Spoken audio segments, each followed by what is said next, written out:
Hey there from Circle C Farm. This is Farmer Nicole, and as you can see, I have a lot of energy around me. They are doing awesome. They're starting to transition in their little Maremma puppy bark from puppy bark to an occasional prepubescent bark, I guess. Transitioning. On occasion from the house, we can hear from the pasture a deeper bark.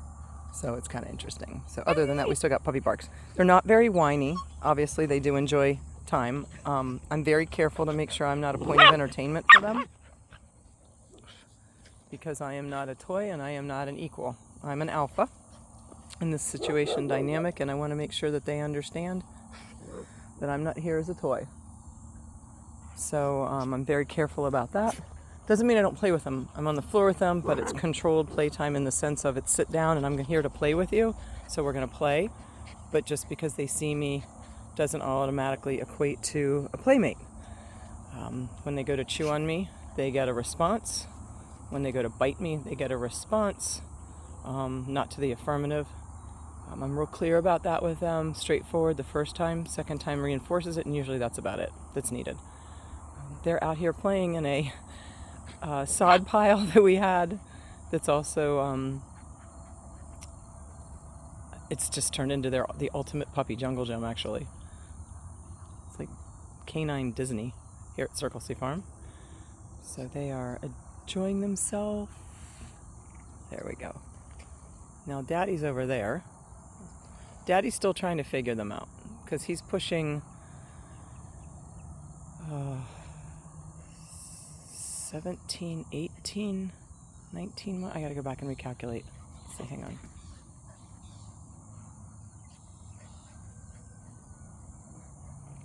He's about 19 months, 18, 19 months now. So he's still trying to figure himself out in some ways.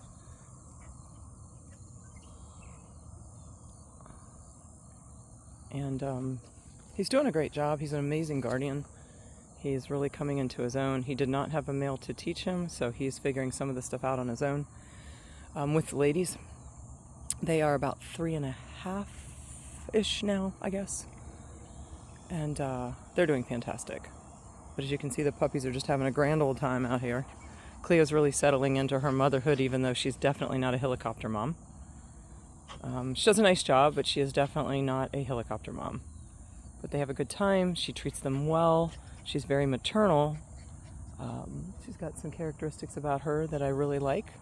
And there's some other things that we're working on. But I think as the puppies get a little bit older and they become more interactive, since this is her first litter, she'll figure it out a little bit more. Don't know if we're going to have any more litters, though. This was not intended to be a puppy mill or anything like that. It was intended to be for us, because we need some more coverage here on the farm. And so we're picking and choosing. We've got a lot of really great personalities in these puppies. They're incredibly intelligent.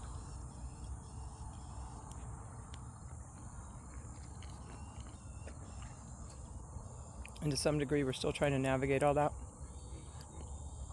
in the sense that their little characteristics and personalities are coming out.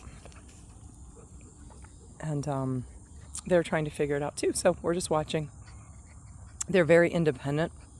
One of the things Manny and I have been really clear about with them is they need to be functioning autonomously to the best of their ability, independent of her. So why would we do that? Well, a couple of reasons. One is there's a couple different personalities in guardian dogs. And one of those personalities is to be more of a perimeter dog. So not necessarily a flock dog the way Summer was, but more like a loose, free spirit, walking the perimeter, checking stuff out type of dog that's going to be in motion more. Whereas there's other dogs that are, by personality, a little bit more focused on the livestock. Not that these won't be focused, but that there's some that are taught or brought up or by personality just really prefer, for example, hanging out and laying in the chicken pasture. So you want to match the personality with the environment that you're going to need them to guard. And so that's really what we're looking at, is personality development. They've been around and exposed to the goats. So the sheep and the cattle are next. I have to be careful with the sheep. Well, actually more with the cattle. The sheep are fine, they're not aggressive. They shouldn't headbutt them, but even if they do, it's not gonna be a lot. Our sheep are not aggressive. They've never had issues with the dog. Our dogs, they've always had a really good relationship. They're still trying to figure out the dogs without Summer, relative to their role with the flock. They've figured it out to some extent, but neither Alexandra or Ami are flock dogs either. So we have 3 perimeter dogs, which for us has worked out pretty well so far, because we had Summer in the pasture, which was great, but now we don't. And so she had stayed with the flock, so it made it a little bit easier for us for passing them from pasture to pasture. Now it's just a little bit harder because we have to be differently aware of where the predators are during different times of the year or different times of the month, and which pastures we're in. So we have to do that because the dogs are not staying with the flock personalities. They're the perimeter, all 3 of them. So they are pretty much around. He's trying to get to the raw bag. They're pretty much around all the time, doing whatever they're going to do. Hang on, I've got something in my boot. Doing whatever they're going to do, and then they go to the hot spot or hot zone if there is one in the evening. So for example, if the guineas go ballistic, there we go, then everything runs for wherever the guineas are if it's a certain type of guinea call. And that's great when you have the 3 dogs and almost 200 acres. It's not great if you're trying to keep the flock in one spot and keep something with the flock while the rest of the property is protected, because the dogs do hear something. So it really is a matter of matching personality with the job. And so that's really what we're looking at. Like I said, the puppies are doing a fantastic job. There's absolutely no complaints. They're incredibly intelligent. They're highly, highly observational. They have a pretty calm disposition in general. We have set up a spot. We had originally put them out into one of the chicken pastures and realized that that was a little too far from the barn, a little too much removed for her as a transition for first-time puppies. And so we went ahead and pulled them back to the barn for another week or so. And then we restyled one of our spots in with the goat and sheep paddock, and had them exposed to the goats for a while directly, and then moved them out to the goat space, or the goat and sheep space. Let me turn around and I'll show you, because what we did is we did the Diva dog house underneath of that house, that lean-to pole barn, and we did that so that they were kind of double layer protected, but also because we wanted to have the animals around them. We needed for them to have as much exposure to the different species as possible. And then we also wanted to make sure that they understood the idea of being in a kennel or being contained in a space that they couldn't control, in which they have food, water, shelter, that they feel really safe in, and also a space that they can experience the noises, the sounds, the barks, the horses, the dogs, the donkeys, the guineas, the peacocks, the chickens, the ducks. So that way they could experience absolutely everything, and it's really worked well.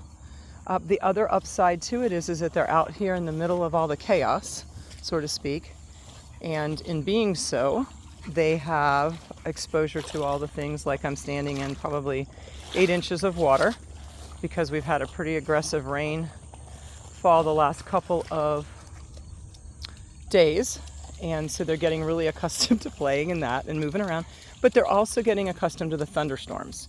And so I know a lot of people, like of our 3, one of ours does not like thunderstorms at all, so she pretty much freaks out, And so they're coming and going.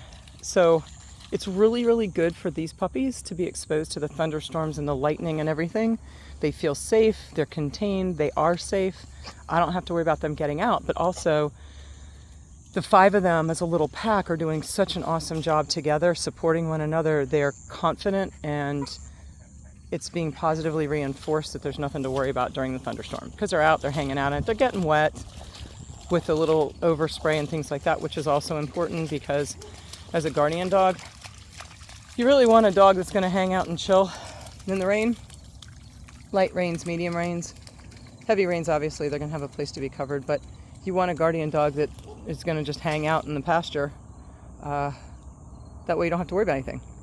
And so that way, they, if there's lightning or anything like that, they don't go running for something. And depending on your setup, that could be really, really critically important to their safety and to yours. So that's another super duper positive thing about the way we're set up. Where are they? Got one in the corner over there investigating. And then once they get exposed to the sheep, which will be here today over the next couple of days, then in addition to that, then we'll go ahead and let the cows and the calves in, one group, and we'll do a smaller, more controlled number. My biggest concern in the short term actually is not the cows, the sheep. It's actually nothing on the property but the donkeys. Donkeys have some pretty wicked teeth, and the way we're set up over there, the sides of their space is I don't know, about 3 feet tall, just kind of a standard chicken wire, small gauge. And I want to make sure that the donkeys can't stick their head in and bite them. That's what I'm really that's my only concern right now with the donkeys, is that they can sometimes be ugly. And you've heard me say that before, so I want to just protect them. I don't want them bit. I don't want them hurt. And I really don't want them scared. I mean, they're at, ooh, that was a bite. They were born April 29th, so yeah, they're 6 to 7 weeks now. So I really want to make sure that they stay very happy and very chill and very non-threatened, and you can tell they're heavily stressed here. They're eating and playing with the grass. What are you guys doing? Mom eats the grass randomly, not because she needs to throw up or anything. She just, like, I don't know, it's just sweet. I guess it's like the horses and the livestock. And so now they're cleaning themselves and doing some other stuff. So looks like we're going to pack it in for the morning and go take our mid-morning nap. Thank you all for following us. I'm Farmer Nicole. This is Circle C Farm, and this is Cleopatra's first litter of Maremma puppies. Have an awesome day.